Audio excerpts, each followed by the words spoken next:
Hi, I'm Bill Niffen. Thanks for joining me for this entry of the Jesusblog. What do you think of when you hear the word love? Do you think of an emotion, maybe a feeling you have about your spouse or children, maybe a good friend, a coworker, an employee, a neighbor? Or do you think of it in terms of something you enjoy or makes you feel fulfilled? Maybe your job, a certain hobby, or maybe even an activity like eating a meal or enjoying a nice walk in the park. Well, while love can include emotion or a sense of fulfillment, that's not the end of it. Love at its highest level is actually a choice. We're going to take a look at what that choice really looks like for us as Christians when we talk about the word love. Let's flip over to Mark chapter 12, verse 30 and read what Jesus has to say about love. And one of the scribes came and heard them arguing, and recognizing that he had answered them well, asked him, "What commandment is the foremost of all?" Jesus answered, "The foremost is, Hear, O Israel, the Lord our God is one Lord, and ye shall love the Lord your God with all your heart, and with all your soul, and with all your mind, and with all your strength." So what is Jesus saying? Well, he's telling us, of course, that our first and greatest commandment as Christians is that we love God. Well, that begs the question, what does he mean when he says love? Because love could be a sense of emotion, it could be a sense of fulfillment that we get. Is that what he's saying? No. There are two basic words in Greek that we translate as love. One is agape, and the other is phileo. Agape love is love that shows regard or esteem for someone. It's a deliberate choice or a sense of judgment that this is what I want to do, rather than phileo. Phileo is more a matter of personal attachment or a sense of affection or fondness towards someone. And one of the places we see these two words kind of played out against each other is in John chapter 21. Jesus talks to Peter after the resurrection. Let's take a quick look at those verses. So when they had finished breakfast, Jesus said to Simon Peter, "Simon, son of John, do you love me more than these?" He said to him, "Yes, Lord, you know that I love you." He said to him, "Tend my lambs."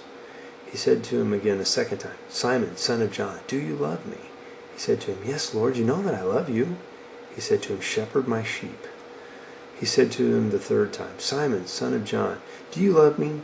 Peter was grieved because he said to him the third time, "Do you love me?" And he said to him, "Lord, you know all things. You know that I love you."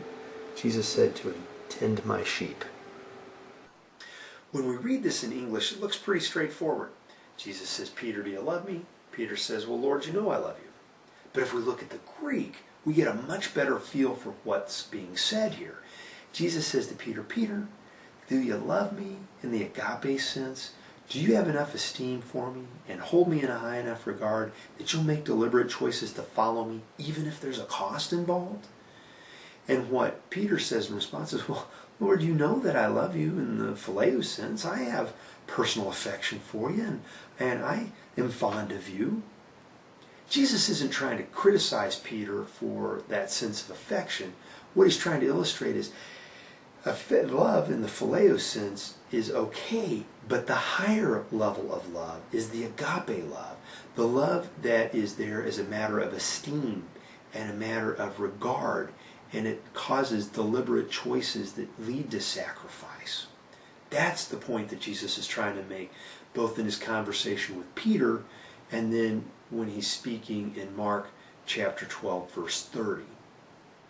Well, how are you doing on the issue of loving God? Do you find yourself more in the phileo mode or more in the agape mode? Well, if you're like me and Peter, you probably have days where you're in that phileo mode, where you have that sense of affection and you have that sense of fondness, but it's really hard to make those decisions, those deliberate choices, because you know that there's a sacrifice. Well, if you find yourself in that position, there's hope. The hope is to look at the sacrifice that Jesus made and realize that whatever sacrifice we make is going to pale in comparison. And when we focus on the fact that God so loved the world that he gave his Son to take our place, we're going to esteem him and we're going to hold him in a high enough regard that we can make those deliberate choices and we can do those things that require sacrifice of us. And if you find that you're doing well and that you've got that sense of agape love for God, Well done, good and faithful servant. Continue to have that sense of esteem. Continue to hold him in high regard so that you can make those deliberate choices. Well, come back next week and join me when we're going to elaborate a little bit more on what it means to love God with our heart. Until then, may God bless you and keep you, and may you have a closer walk with him.